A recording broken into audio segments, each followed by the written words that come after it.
मृत्यु जब होने को होती है तो यमराज के बहुत ही क्रूर स्वभाव वाले, बहुत ही जहां दया नाम की वस्तु नहीं, ऐसे क्रूर स्वभाव वाले हाथों में हथकड़ी लिए हुए और बड़ा भारी मुदगर, वो बड़े भयंकर, और उनके शरीर से दुर्गंध, देखने से ही मलमूत्र छूट जाए ऐसे भयंकर, और उसी को दिखाई देते हैं जो मरणासन होता है। यमदूतों की दृष्टि पड़ते ही वो शरीरा अहंकारी जीव कांप पड़ता है। अब बोलने की हिम्मत नहीं, कफ पित्त वायु सब बिगड़ चुका है, कोई सहयोग देने वाला नहीं, सांस भी नहीं ली जा रही। अब उसका चित्त वहीं भ्रमण करेगा, मेरा पुत्र बचा ले, मेरी पत्नी बचा ले, मेरा परिवार। भगवान की तो याद जीवन में की नहीं, तो अब भगवान की अगर याद की होती तो ऐसी दुर्दशा नहीं होती। अब वो चीखने की कोशिश करता है पर आवाज नहीं निकलती, एक शब्द भी नहीं निकल, बार बार प्रयास करता है कोई मेरी रक्षा कर ले। इन भयावन 2 यमदूत होते हैं। उसका मल निकल जाता है भयवश, मूत्र छूट जाता है, मुख सूख जाता है, आंखें पलटने लगती हैं, सांस ऊपर को उठने लगती है, देखने की शक्ति नष्ट हो गई, भारी वेदना तड़पता हुआ वो शरीर को छोड़ता है। अब जैसे बोले कि शरीर तो यहीं छूट जाता है, दंड किसको मिलता है? तो आप स्वप्न में जब पीटे जाते हैं तो आपको पीटने का दुख होता है कि नहीं होता है? पीटने का दुख होता है, जगने के बाद पता चलता है वो झूठा होता है। शरीर तो स्थूल आपका सैया में सोया होता है, जब चाकू मारी जाती है ना तो वैसे अनुभव होता है, वैसे अनुभव होता है। तो ये जब स्वाप्निक शरीर में अनुभव हो गया, वो तो यम यातना देह पर्सनल, जैसे जेल की वर्दी मिलती है ऐसे एक शरीर मिलता है उस जीवात्मा को। मन बुद्धि चित्त अहंकार 5 ज्ञानेंद्रियां 5 कर्मेंद्रियों सहित उस शरीर में पैक कर दिया गया, उसका नाम यातना देह है। अब उसको उस शरीर से ले जाते हैं, यातना देह से। स्थूल देह तो यहीं छूट गया, सूक्ष्म शरीर कारण शरीर पैक कर दिया गया यातना देह में। जैसे स्थूल शरीर में स्थूल शरीर छूट रहा, यातना देह मिली, वो सूक्ष्म होता है। अब ये माता पिता का गर्भजनित देह नहीं है, ये दंड विधान वाला है, ये कर्म जनित होता है, इसे यातना देह कहते हैं। यमराज के दूत फांसी लगाते हैं गले में, जैसे कुत्ते के नहीं डाली जाती ऐसे, और पीछे से मुदगरों की मार घसीटते हुए ले जाते हैं।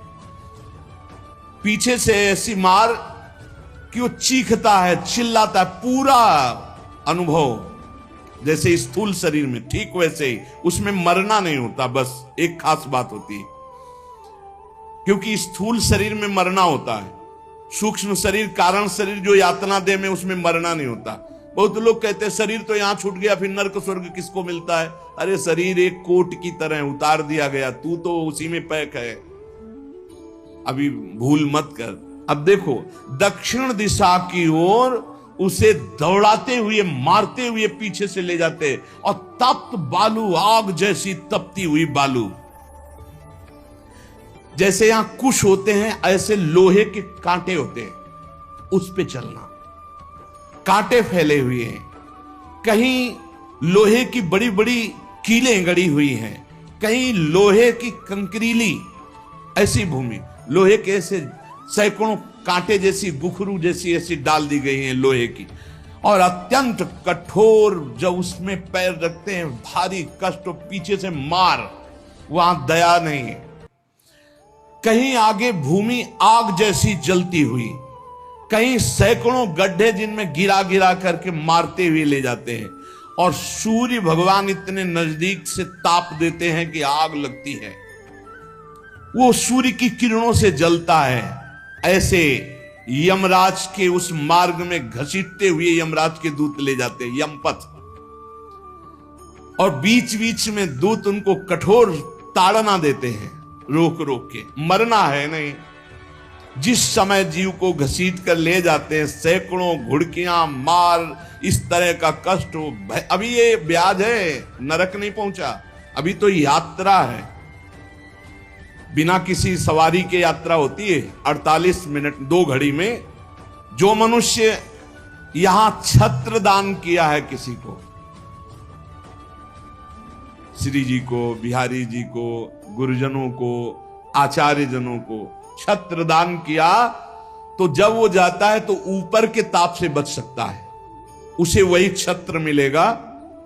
और जो किसी को पूज्य जनों को पादुकाएं दान की है, फिर उसको पादुका, अगर अन्न दान किया है तो रोग के भोजन, ये मोक्ष नहीं, कल्याण नहीं, दान पुण्य से नहीं होता, ध्यान दीजिए। हाँ, उस भारी संकट के समय में तुम्हें भोजन मिल जाएगा, पौशाला खोला, पानी पिलाया तो तुम्हें पानी मिल जाएगा। और जो मूर्ख यहां आकर के ये सब नहीं किया तो जाना उसको भी यमपुरी है। भजन के बिना यमपुरी से नहीं बच सकते, दान पुण्य करके। अवश्य में भोक्तव्यम कृतम कर्म शुभा शुभम, इसीलिए समझ लो, सोचते हो कि हमने दान पुण्य कर दिया, हमारे लिए विमान आएगा परम पद का, जाना नरक ही पड़ेगा। बारी मथे घृत होए बरु सिकताते बरु तेल, बिनु हरि भजन न भवतरी या सिद्धांत तपेल। भजन के बिना नहीं, इसलिए कह राधा राधा राधा। अब इस प्रकार की यात्रा, अनेक प्रकार से कष्ट भोगता हुआ पाप पीड़ित जीव धर्मराज के नगर में पहुंचा। अब वहां सेकंड के कम हिस्से में हिसाब हो जाता है। ऐसा थोड़ा क्या नाम है, कहां से लाए हो, क्या क्या किया, ऐसा नहीं, एक सेकंड के कम हिस्से में बहुत लाइन लगी हुआ। यम यातना के शरीर में भारी कष्ट भोगता हुआ जीव, दाह का अनुभव करता हुआ, कांपता हुआ, भयंकर वेदना से युक्त सामने खड़ा हुआ। देखते ही निर्णय हो गया। अब वहां से उसको उसके कर्म के अनुसार नरकों में ले जाया जाता है। जिसने यहां सूर्य भगवान को प्रातः काल उठ करके जलांजलि दी है, पुत्र हैं भगवान यम, सूर्य पुत्र, जो अपने पुरखों का पिंडदान किया है, जो समय समय पर अपने पूज्य जनों को, गुरुजनों को, संतों को अपने घर में बुलाकर भोजन पवाया है, जो बुजुर्गों को तेल मालिश करके, जैसे उन्होंने हमें तेल मालिश करके पुष्ट किया, ऐसे वृद्ध माता पिता के जो चरण दबाना है, शरीर पर तेल लगाना है, उनके वस्त्र धो देना, उनको भोजन कराना है, उसको वहां थोड़ा आदर मिलता है। बैठो, खान पान, थोड़ा सुख सुविधाएं, नरक से नहीं बचोगे। भगवत भाव के बिना नरक से नहीं बचोगे। जो जो उसने सेवाएं की हैं, वो सेवाएं, आए हो नरक के मार्ग में तो थोड़ा तेल मालिश हो जाएगा, खवा पिया दे जाओगे, थोड़ा शीतल जल पीने को मिल गया, खान पान की, विश्राम की व्यवस्था थोड़ी समय के लिए। अरे इसीलिए जय सीत हरिवंश नरक गति दो, ये जो अपने माता पिता को गाली देते हैं, जो मनमानी आचरण करते हैं ना, खूब अच्छे से तृप्त होते हैं। अब बात ये कि याद नहीं रहती ना, जैसे गर्भ की बात याद नहीं, यार गर्भ की बात याद आ जाए तो तुम भजन के सिवा कुछ नहीं करोगे। मरने की बात याद आ जाए कि पीछे जब मरे थे तो कितना कष्ट हुआ, मां के गर्भ में रहे कितना कष्ट हुआ, ऐसी जेल तो है ही नहीं मां के गर्भ जैसी, विचार करके देखो। अब वो मृतक जीव जो जो सुविधाएं दान की थी, वो उसे कुछ दिन के लिए वहां सैया मिल गई, भोजन मिल गया, विश्राम मिल गया, कुछ दिन के लिए। भाई बहुत होश में, दान पुण्य के भरोसे मत रहना। अब जब वो पुण्य खत्म हुआ उनका, तो यमदूत उनको साथ लेकर गए।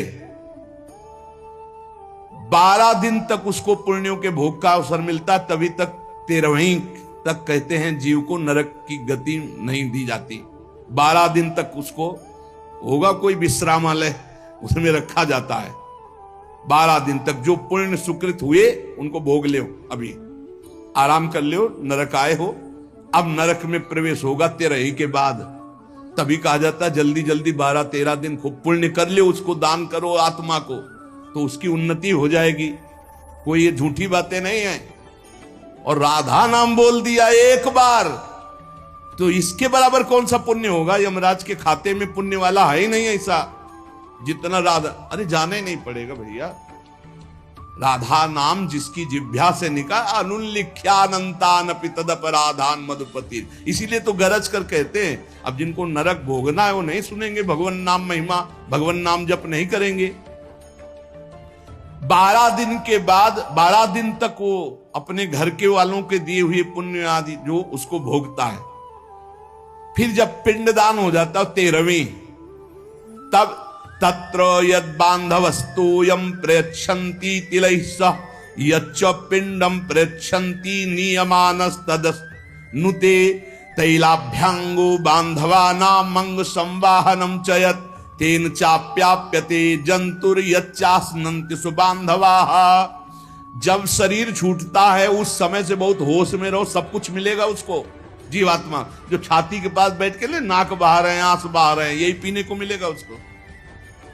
बहुत होश में राधा राधा, कम जिंदगी में वो नहीं जपा तो तुम तो कीर्तन कर ले, वो मिलेगा फल उसको।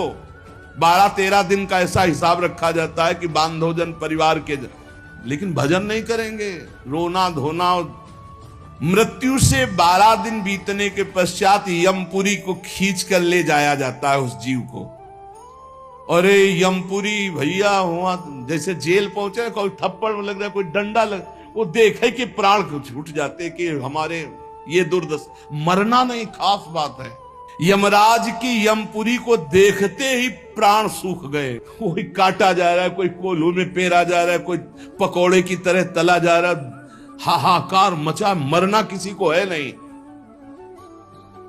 मृत्यु काल ये सब वहां नजर आ रहे हैं। मूर्तिमान मृत्यु, मूर्तिमान काल जो यमपुरी में दंड हो रहा है। काजल की राशि के समान, जैसे काजल के पहाड़ ऐसे यमदूत हैं कि ऐसे पचका दे तुम्हें, ऐसे नींबू जैसे नहीं निचोड़ा जाता, ऐसे निचोड़ दिए, फिर छोड़ दिए, फिर वो जी गया, फिर निचोड़ दिए। अब बोले 10,000 वर्ष तक यही करना है उसको, अब 10,000 वर्ष तक वो ऐसे करता है। क्या दुर्दशा। तभी हरिवंश महाप्रभु कहते हैं, रस सिद्धांत का वर्णन जब करते हैं तो कहते हैं, जैसी हरिवंश नरक गति दुर्भरी, बहुत कठिन है नरक की गति। तभी कहते हैं नरक जाओगे होश में रहो, मतलब सबसे बड़ा दंड नरक का। लोग कहते हैं कि कहां नरक स्वर्ग है, किसने देखा है, तुम देख लोगे। ऐसे आचरण रख रहे हो जो संतों की अवहेलना करे, शास्त्र की अवहेलना करे, भगवान को अवहेलना कर रहे हो, अपने आप देख लोगे पर बताने नहीं आओगे। बस खास बात ये है। और भौहें कैसी, टेढ़ी भौहें, काजल के समान काले, और विकराल मुख, लंबी दाढ़ें, कुरूप, आवाज भीषण भयंकर, और रोम ऐसे जैसे बंबूल के कांटे कि अगर ऐसे कर दे तो पूरा शरीर छेद जाए, ऐसे दूध, विशाल भुजाएं, पुष्ट भुजाएं, और सब यम दंड यम पास लिए हुए, बड़े भयंकर, दुर्गंध आती है शरीर से। जीव देख के घबराता है, उनके हाथों में फंसा हुआ। अब जो यहां पराये पुरुष से रति करती है, अपने पति को धोखा देकर, जो अपनी पत्नी को धोखा देकर दूसरी पराई स्त्री से पतिवंचक पर पति रति करई, रौरव नरक कल्प सत परई। ऐसे ही पुरुष को, ऐसे स्त्री को, रौरव का बड़ा भयानक स्वरूप है। रौरव नरक की लंबाई चौड़ाई 2000 योजन है। 1 योजन 4 कोश और 1 कोश 3 किलोमीटर, 2000 योजन कितना हुआ, 4 दूनी 8, 8000 कोश, 2000 का 4 तो 8000 हुआ, और 8 त्रिक 24,000 किलोमीटर का है, 24,000 किलोमीटर, और गड्ढा रूप है जिसकी बहुत गहराई है। यह नरक बड़ा दुखदाई है। इसमें अंगार राशि बिछी हुई है, आगों की अंगार राशि, दहकते हुए अंगार, बहुत ही। अब जो स्त्री यहां पराये पुरुष से, तो वैसे ही सैया अंगार की और तपता हुआ आग का पुरुष। अब भैया वहां जो पुरुष पराई स्त्री से, ये लिव इन रिलेशन, ये गर्लफ्रेंड, तुम्हारा इंतजार हो रहा है रो रो में, नंबर लिख गया है। तस्मात् शास्त्रम प्रमाणन्ते, पशुवत आचरण नहीं। इसीलिए भारत भूमि में जन्म होना शास्त्रों में महानता का वर्णन किया गया, क्योंकि धर्म का पूर्ण यहां पालन करने वाले जन होते हैं। जो नहीं करते उनके लिए व्यवस्था है। अब उसके भीतर यमराज के दूत उस पापी जीवात्मा को, अब वहां स्त्री पुरुष तो है नहीं, वो तो शरीर पहले ही छूट गया। अब यातना देह, वो जेल की वर्दी, यातना देह नरक की वर्दी, धधकती आग में वो जल रहा है, चीख रहा है, पग पग पर भून भून कर गिर रहा है, न मूर्छा न मरण, रात दिन चीखता रहता है, जलता रहता है। दौड़ना है 28,000 किलोमीटर, बस उसी में आनंद लीजिए। कितने दिन? बोले सहस्त्रों वर्ष, 1-2 वर्ष नहीं, सहस्त्रों वर्ष। ऐसे पापियों की शुद्धि नरक में की जाती है।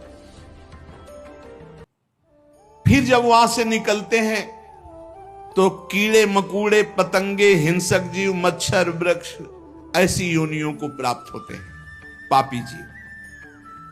या मनुष्य योनि में आए, पाप बहुत नष्ट हो गए वहां, तो यहां कुबड़ा, नाटा, बड़े घृणित शरीर वाले, जो अवशिष्ट पाप बचते हैं थोड़े। आप कहोगे नरक भोगने के बाद भी अवशिष्ट बचे कि हाँ, जैसे यहां किसी को सजा दी जाती, 20 साल की सजा और 1 लाख रुपया जुर्माना। अरे जब जेल ही दे दी तो जुर्माना का? बोले नहीं, जुर्माना है। तो जो जुर्माना हुआ उसका ये दंड है मृत्यु लोक में, समझ लो। यदि लोग प्रश्न कर देते कि हमें समझ में नहीं आता, जब नरक भोग लिया तो फिर यहां क्यों भोगना पड़ता है? तो तुम्हारी समझ में नहीं आता, जब 20 साल की सजा दे दी, 1 लाख जुर्माना रख दिया, वो जुर्माना ये मनुष्य से भजन कर ले हो, नहीं तुम्हारी दलीलें काम नहीं आएंगी। इस प्रकार पाप करने वाले जीवों को विविध प्रकार के नरकों में पिताजी कष्ट दिया जाता है। सुमति महाराज कह रहे, जब यहां से कोई पुण्यात्मा पुरुष गति करता है तो वो पुण्य लोकों को ले जाया जाता है। उसके साथ गंधर्व लोग गीत गाते हुए चलते हैं, आगे आगे अप्सराएं नृत्य करती हैं, और वो विमान पर बैठा आभूषणों से सुसज्जित, समय समय पर मीठा जल, ये सब सुविधाएं भोगता हुआ स्वर्ग जाता है, और वहां अपने पुण्य के अनुसार अप्सरा, विमान, महल, सब सुविधाएं प्राप्त करता है। पर वहां भी जलता रहता है, क्योंकि उसके दिमाग में एक माला पहनाई जाती है उसके शरीर में। उसको बता दिया जाता है, जिस दिन ये माला कुम्हला गई, यहां खोपड़ी के बल से नीचे फेंक दिए जाओगे, मृत्यु लोके विसंति। अब वो रोज माला देखकर जलता रहता है कि ये माला कभी, और जहां कुम्हलाना शुरू हुई तो भयंकर पीड़ा, ये सब छूट जाएगा, अप्सरा, महल, बड़ी सुख सुविधा में आ सकती, और वो सब छूट जाएगी। अच्छा, ये दुख, और दूसरा एक दुख, बगल में दूसरी अप्सरा वाला निकला विमान, जो उससे कई गुना सुंदर, कई, अब वो जल रहा है, उसको शांति नहीं। तब लगी कुशल न जीव कहूं, सपने हूं मन विश्राम, जब लगी भजत न राम कहूं, शोक धाम तज काम। पिताजी, जो मनुष्य यहां वीर्य को नष्ट करता है, बर्बाद करता है, उसमें जीवात्मा होती है। ये बहुत ध्यान देने, इनको इनाम में महारौरव नरक मिलता है, परिणाम में महारौरव नरक। ये जो अष्टमैथुनों का प्रयोग करके बिना शास्त्र मर्यादा के वीर्य को बर्बाद करते, जैसे शास्त्र मर्यादा है संतानोत्पत्ति के लिए, गृहस्थ मासिक धर्म के बाद, पवित्रता होने के बाद, भगवत चिंतन करते हुए भगवान की सृष्टि पूर्वक जो आराधना का भाव रख करके संतान उत्पन्न, बस उतने के लिए शास्त्र आज्ञा करता है। नहीं, मानव जीवन बहुत ही सावधानी के लिए वीर्य में ये सब आप जैसे प्रकट हुए ऐसे जीवात्मा विराजमान है, उसको यथास्थान ना समर्पित करके और नष्ट कर देना, या फिर संतान नष्ट कर देना, या बहुत तरह से जो ये है महारौरो नरक की प्राप्ति होती है।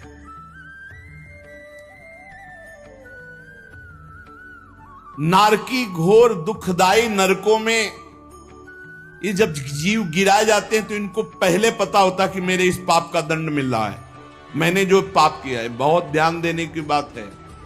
अभी तक जो चर्चा हुई उसमें खास बात यह है, आचरण पवित्र ना होने से नरकों की प्राप्ति समझ लो।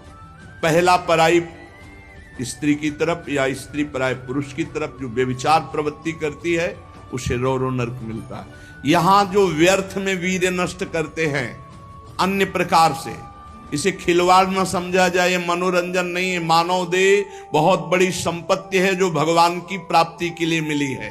जैसे आप अभी पता चले कि आप शरीर को नष्ट करना चाहते हो तो हमारी भारत सरकार आपको बंदी बना लेगी। सरकारी संपत्ति, आप जी सकते हो, केवल सेवा कर सकते हो, कर्म कर सकते हो, लेकिन इसे नष्ट करने का अधिकार नहीं। तो भागवतिक भी दंड है इसमें। तो आपको वो जो संपत्ति मिली हुई है, आंख, नेत्र, कान, सब इंद्रियां, इनका सही मार्ग में प्रयोग करो। गलत प्रयोग करोगे तो दंड मिलेगा। तुम इसके स्वामी नहीं हो, तुम सेवक हो। ये भगवान की दी हुई वस्तु है। उसे दुखदाई नरकों में गिराया जाता है। दिमाग में बैठा लो ये बात। व्यर्थ में ब्रह्मचर्य को नष्ट करना, व्यर्थ में ये पाप जनित कार्य करना, महारौरो नरक में जाने का पूरा तैयारी कर रहे हो। ये अज्ञान की बात नहीं, भगवान की कृपा से सत्संग सुनने को मिल रहा है, शास्त्र सम्मत। तो डरो, डर करके अपना सुधार करो। ऐसा नहीं कि आप कोई नहीं देख रहा, आपके मन में जो आया आप वो कर रहे हैं। नहीं, आपको इसका दंड मिलेगा, एक एक सेकंड का दंड मिलेगा। यमदूतों द्वारा घसीट घसीट कर ले जाए गए उस महान रौरो नरक में एक घंटी यंत्र की तरह उसमें बड़े बड़े कांटे ऐसे हैं जैसे खजूर के, वो घूमता हुआ है। इसका विस्तार 12,000 योजन है। बरचौक 48,000 कोष, 12,000 योजन। तांबे की सी तपती हुई, धधकती हुई भूमि, और उसमें बिजली जैसा यंत्र घूमने, और बड़े बड़े खजूर जैसे कांटे, और ऊपर से उसमें फेंक दिया। तड़पता है ऐसे, बस उसी में तड़पते घूमते रहो। अरे बड़ा कष्ट में, वहां मरना ही नहीं है तो वहां पूरा खेल बहुत कष्ट का है। नीचे से धधकती आग, ऊपर से राउंड करने वाला बिजली का जैसे झूला, और उसमें बड़े बड़े कांटे। अब फेंक दिया गया और तड़प कर दूसरी तरफ गिरता है तो कांटे कांटे कांटे, नीचे गिरता है तो आग, फिर उठाकर उसके होश में मनमानी आचरण नहीं। यमदूत उसके हाथ पैर बांध देते हैं, फिर उसमें डालते हैं। इसी महारौरो नरक में एक स्थान, उसी 12,000 योजन वाले में, कौवा, बगुला, बिच्छू, मच्छर, गिद्ध और इन सबकी चोंचे, पूंछ सब लोहे की जैसी, वज्र जैसी कठोर, उसे नोचवाया जाता है। किसको? ये जो नहीं भूंज के मुर्गा, मुर्गी, बकरी, बकरा नहीं, बड़े स्वाद से बोले वो चिमटी से खाते हैं ऐसे, वैसे चिमटी जैसी नोच, जिंदा नोच नोच के। होश में वहां कोई बचाने वाला नहीं, इसलिए कह रहे मान जाओ, बंद कर दो। अब लो नसानी, अब ना न सही हो। इतने बड़े तुम भारत लेवल के, विश्व लेवल के महावीर नहीं बनोगे मुर्गा, बकरी और अंडा खा करके कि हाँ तुम्हारी जय हो जाएगी, पराजय हो जाएगी। बंद कर दे रे। ये मांस मछली जीवों की हत्या करना, मनुष्य जन्म बहुत सुंदर मिला है भगवत प्राप्ति के लिए। जिनके कानों में पड़ रहे हो, हाथ जोड़कर प्रार्थना है, रौरो नरक, महारौरो नरक की तैयारी मत करो। ये मुर्गा मछली बंद कर दो। इतने बड़े बलवान नहीं हो जाओगे कि यमदूतों को पटक दो। यमराज के पास लौट के गए, बोले बहुत धुनाई हुई है। वो तो केवल हरि पार्षद कर सकते, दूसरे लई। नारायण पुकारा तो हरि पार्षद आ गए, बचा लिया। उसे समझो कौवे, बगुले, बिच्छू, मच्छर, गिद्ध, ऐसे मच्छर ऐसा जो पूरा ऐसे इंजेक्शन जैसे बड़े बड़े ऐसे वज्र के समान जिनकी चोंचें मार मार करके नोचते हैं। अब वो व्याकुल छटपटाता है, आप जब कर्म सुधारने थे तब तो मनमानी आचरण करते हो। ये बहुत संभल के, ये हम इसीलिए सुना रहे हैं कि जो नहीं समझ रहे कुछ नहीं, देख लेना भैया, देख लेना। बोले कि यहां कोई देखने को मिलता है? हाँ देखने को मिलता है। मर्सरीज गाड़ी में लग गई आग, वो अंदर है, जिंदा भून गए। ये क्या है तुम्हें समझ में नहीं आ रहा है? तुम जिंदा भून के खाते हो तो समय तुम्हें जिंदा भून देगा। तुम दूसरे को काट के खाते हो, एक्सीडेंट हुआ, यहां घुसा यहां घुसा, निकलने के चांस नहीं, तड़प कर मरो। कर्म को अवश्य में भोक्तव्यम कृतम कर्म शुभाशुभम। किस जन्म का कौन सा कर्म तुम्हें दंड दे दे, डरो। यहां सब कुछ दिखाई दे रहा है, तुम आंख खोल करके देख लो। एक बेटा है जो जीवन भर सुख देता है, एक बेटा है जो जीवन भर दुख देता है। एक पत्नी है जो देखते ही हृदय आनंदित हो जाए घर में जाते, और एक है कि देखते ही जलकर भून जाओ। एक पति है जो पूरे जीवन सुख देता है, एक है कि जीना मुश्किल। ये सब कर्मों का फल भोगना पड़ता है। अब दूषित बुद्धि के कारण जो जो पाप किया, 10 करोड़ वर्ष दूसरों का मांस खाने वाले के ये गिद्धादि नोच नोच के खाते, मरना वहां है नहीं। खा गए फिर मांस उदय, फिर खा गए फिर मांस उदय, होश में। अरे कुछ ना हो भैया, नमक रोटी खाओ, संयम से रहो तो बढ़िया बल आ जाएगा। शरीर में बल को तो तुम नष्ट कर रहे, ऊपर से डालने से क्या होगा? पक्का कहते हैं अगर आप 10 वर्ष ब्रह्मचर्य रहो तो तुम्हारे अंदर ऐसी सामर्थ्य आ जाएगी कि क्या करूं, कहां कौन सी मेहनत करूं, ऐसा तुम्हारे अंदर आने लगेगा। बचपन से ही धर्म विरुद्ध आचरण।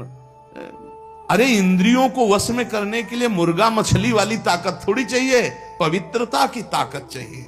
ये मन के गुलाम, इंद्रियों के गुलाम पाप कर 10 करोड़ वर्ष भोगने पर फिर उसको मनुष्य लोक में भेजा जाता है। और फिर कैसे भेजा? मुर्गा बना के। फिर वो चाकू, समझ रहे हो ना, जिसको तुमने काटा था,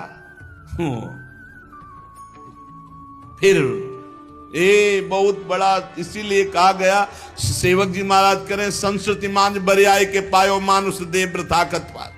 अरे संस्कृति चक्र को रोक के भगवान कृपा करके तुम्हें मनुष्य दे दिए, और सत्संग भी सुना रहे कि हमें पता नहीं था, तो आप पाप कर्म करना बंद कर दो।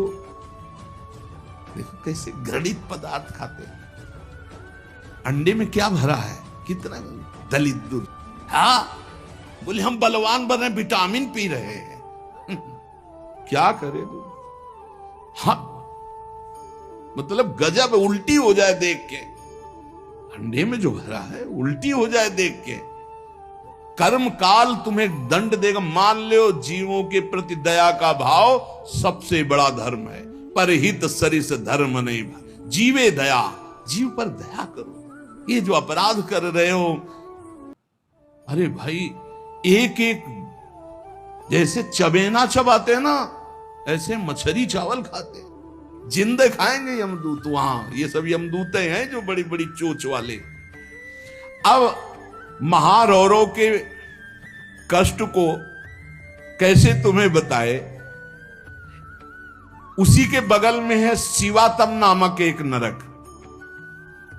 जहां भीषण सर्दी ही सर्दी है। इधर जलता हुआ और घूमता चक्र ऐसे, फिर बगल में ही एक गिद्ध और ये सब, और उसके बगल में शिवातम नामक नरक, रौरव नरक के बराबर में ही है। घोर अंधकार, भीषण सर्दी और दम घुटने वाली गैस। अरे ऐसे ऐसे नरकों का वर्णन पूरा तो आज हो ही नहीं सकता है, केवल बानगी भर दे रहे हैं तुम्हें। घोर अंधकार, भीषण सर्दी और जहरीली गैस, शिवातम नामक नरक। अब वहां छोड़ दिया गया। अब वो कांपते हैं, सांस लेने में वो जहरीली गैस उनकी दम, मरना वहां है नहीं, और सब अंधेरा है, सब एक दूसरे को। और ये वहां इतनी सर्दी की दांत कटकटाते हैं, भूख प्यास अन्य उपद्रव, इसके साथ ऐसी वायु चलती है कि बड़े बड़े ओला, फूट जाए शरीर, भयंकर हड्डियां चर चर टूटती हैं, ऐसे ईंट की तरह ओला गिरते हैं, मज्जा रक्त बह रहा है, अंधेरा भीषण गैस वो प्राण लेने वाली, क्षुधातुर मनुष्य एक दूसरे को खा रहे हैं वहां नरक में। शिवातम नामक नरक, महान कष्ट भोगते हैं ये निकृष्ट पुरुष जो दूसरे के बच्चे का अपहरण करके ले आते, जैसे नहीं दूसरे आदमी का चोरी करना, हिंसा करना, मार कर, ये सब इस नरक को प्राप्त होते हैं। डरो, यही डर ही डर हरिवंश हित, जिनो भ्रमय गुण सलिल पर, जी नामन मंगल लोक त्युस्व। ये छोटे छोटे पशु पक्षियों को तुम मार कर खाते हो, दूसरों के धन का अपहरण करते हो, अस्त्र शस्त्र लेकर किसी दुकान में घुस गए, उसको मार दिया, काट दिया, उसकी संपत्ति छीन लाए, ले लो, तुम्हारा ये स्वागत होगा। शिवातम नामक नरक में डाले जाओगे, जहां केवल अंधकार, भीषण सर्दी, ओला की वर्षा और दम घुटने वाली गैस, हजारों हजारों वर्ष वहां तुम्हें भोगना होगा। इसी के बगल में है निकृंतन नामक नरक। इसमें कुम्हार की चाक की तरह पूरा नरक घूमता रहता बड़ी रफ्तार से। ये थोड़ी देर रफ्तार वाले में किसी यंत्र में बैठ के देखना, बहुत रफ्तार से जो घूम रहा हो, चक्र की भांति निरंतर घूमता रहता है। और यमराज के दूत कोड़ा लिए खड़े रहते हैं, और जैसे उसके सामने आए तो इधर मारा चप से, और वो घूम के सर से वो उधर मारा, उधर, चारों तरफ कोड़े की मार, और उस यंत्र अब वो उल्टी करता है, भयंकर भय लग रहा है, उसी में घुमाया जाता है। कुम्हार की चाक के समान चक्र की तरह निरंतर घूमता रहता है। यम दूत पापी के ऊपर कोड़ों की वार करते रहते हैं। शरीर पूरा मस्तक तक रक्तमय हो जाता है कोड़ों की मार्ग से, रफ्तार से वो घूमता है, प्राण निकलना नहीं है, सब चिथड़ा उड़ जाता है कोड़ों, और सब मरना वहां है नहीं। बहुत कष्ट भोगना पड़ता है। यहां जो शराब पीते हैं, शराब पी करके अपने पूज्य जनों का अपमान करते हैं, नहीं उनको पृथ्वी घूमती नजर आती है शराब पीने वाले, वो उसी में डाले जाओगे। नरक वैसे ही बना है तुम्हारे लिए व्यवस्था। जो बड़े पूज्य जनों का अपमान करते, गाली गलौज, मदिरा पीना महापाप है, ऐसा हमारा शास्त्र कहता है, मान लो। इसमें मत सोचो कि जीव की हत्या नहीं, लेकिन हमारा जो शास्त्र के तस्मात् शास्त्रम प्रमाणम ते कार्याकार्यो व्यवस्थितौ, ऐसा ना सोचो, बिल्कुल अक्षर साथ सत्य है। आज विज्ञान भी जो कुछ लाभ ले रहा है हमारे शास्त्रों से ही ले रहा है। विज्ञान भी शास्त्र का अनुसरण ही करता है। एक बहुत बड़े वैज्ञानिक आए थे अपने भारत के, उन्होंने यही बताया कि जहां से मेरा विज्ञान समाप्त होता है वहां से आपका अध्यात्म प्रारंभ होता है, इसलिए मैं दर्शन करने आया हूं आपके। जब तक शरीर के पापों का नाश नहीं हो जाता, इस अप्रतिष्ठित नामक नरक में बड़ा असह्य दुख भोगना पड़ता है। ये शराब पीना, ये बुजुर्गों का अपमान करना, दूसरों की हिंसा करना, अत्याचार करना, ये बंद कर दो। ये तुम्हें तमोगुणी राक्षसी बुद्धि प्रदान करती, इसलिए निषेध किया गया है। मनुष्य हजारों वर्षों तक इन यंत्रों को भोग करके जब पवित्र होता है, तब फिर उसको फिर यहां मृत्यु लोक में जन्म दिया जाता है। एक अस्सी पत्रवन नामक नरक है। ये 1000 योजन तक की लंबी भूमिका है। बड़े बड़े तलवार जैसे इसमें है, पत्ते हैं तलवार जैसे मजबूत। 1000 योजन में, ऐसे समझो एक वृक्ष है 1000 योजन, और ऊपर से फेंके जाते हैं पापी, कई टुकड़े होकर नीचे गिरे, फिर उठा के फिर फेंके, यही क्रिया चलती रहती है। सूर्य की ऊपर से प्रचंड गर्मी, नीचे से जलता हुआ दाह, और बीच में तलवार जैसे ऐसे यंत्र, उनमें फेंका जाता। 80 पत्रवन, तलवार की तीखी धार के समान। और जो आसपास जगह उसमें बलवान कुत्ते रखे जाते हैं, जो 10,000 की संख्या में एक साथ, जो जीव फेंका गया, कटा, नीचे गिरा, तो शरीर पूरा हुआ, तो कुत्ते नोचने, होश में हो जाओ, बहुत भयावह है। और उनके मुख दाढ़ें भी बड़ी लंबी लंबी, कुत्तों की, व्याघ्रों के समान। इसलिए वो हाय हाय चिल्लाता है, वहां कोई बचाने वाला नहीं मिलता। इस अस्पत्रवन नामक नरक में बहुत दुख दिया जाता है। बार बार आहत होकर के नीचे गिरे तो अंगार, अगर थोड़ी देर शरीर बचा रहे तो कुत्ते नोच रहे, फिर उठाकर फिर उसमें डाला गया। एक भयंकर तप्त कुंभ नामक नरक है जिसमें तेल खौलाया हुआ है, पकौड़ा की तरह पकाए जाते हैं। पुत्र सुमति ने कहा, पिताजी मैंने इन सब नरकों को भोगा है और मुझे 10,000 जन्म की स्मृति प्राप्त है, इसलिए मैं यथावत देख के कह रहा हूं। आज के 7वें जन्म पहले मैं एक वैश्य कुल में उत्पन्न हुआ था और मुझे अपने कुल की सेवा मिली हुई थी। जो एक दिन मैं व्यापार से जा रहा था तो कुछ गौएं पानी पीने जा रही थी। मैंने उन गौओं का विरोध कर दिया और गौओं को पानी पीने नहीं दिया। उसके अपराध से मुझे अत्यंत भयंकर नरक में डाला गया था, जहां आग की लपटे जैसी गर्मी थी और बूंद पानी नहीं। कई हजार वर्षों नरक भोगना पड़ा था एक अपराध का। जो पापी यहां इस पशुओं को काट करके उनका खून पीते हैं, उन पापियों को कोल्हू में पेरा जाता। मैंने वहां देखा, कोल्हू में जैसे गन्ना पेरा जाता है, नीचे खून की कीचड़ जमी होती। दुष्कर्मियां चिल्ला रहे, उनको कोल्हू में पेरा गया। धीरे धीरे आराम से पेरा जा रहा, बाहर निकले फिर पूरा जीवित, फिर पेरा जा रहा है। हाहाकार ही हाहाकार वहां सुनाई देता है। मुझे तो सिर्फ दिखाया गया था, इस अपराध के कारण मैंने नरक देखा। बड़ी पीड़ा, बड़ा संतप्त, बड़ी जलन। तप्त बालुक, तप्त कुंभ, कितने तुम्हें नरकों का वर्णन बताएं। पिताजी, जीवों को यदि आनंद लेना है तो यहां भगवान का भजन कर लो, धर्म से चल ले। ये मत समझो कि यहां तुम आयो स्वतंत्र हो, जो चाहो कर लो। नहीं नहीं, बंधन है बंधन। आप किसी की नजर में हो, हर समय आपके ऊपर सीसी कैमरा लगा हुआ है। आप एक एक चेष्टा जो कर रहे हो उसका आपको दंड या सुकृत पुरस्कार मिलेगा। और अगर भजन कर ले गए तो भगवान की प्राप्ति होगी। जो भगवान का नाम जपते हैं, भगवान के आश्रित हैं, तो भगवान ने कहा अभी जो भी हो गया चिंता मत करो, पीछे जो हो गया सब राधा राधा। भगवान के वचन कभी मिथ्या नहीं होते।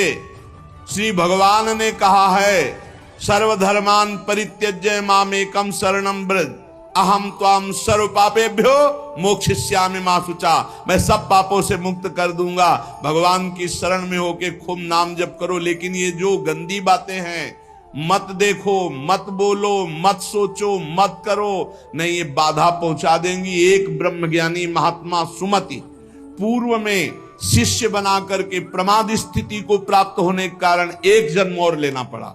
इसलिए छोटी छोटी गलती में चूक हो जाती, फिर भयानक पापाचरण रूपी गलती करके कौन भगवत प्राप्ति कर पाएगा। इसलिए सावधान, नाम जप करो, कोई पाप कर्म ना होने पावे। शास्त्र का स्वाध्याय करो, जिससे तुम्हें पता चलेगा कौन सा पाप कर्म है और कौन सा शुभ कर्म है, और कौन सा ऐसा कर्म है जो शुभ अशुभ दोनों को विध्वंस करके भगवत प्राप्ति कराता है। खूब नाम जप करो, भगवान की शरण में रहो, वो सारे पाप नष्ट कर देंगे। तुम्हें भोगना नहीं पड़ेगा, पर आगे सावधान रहो।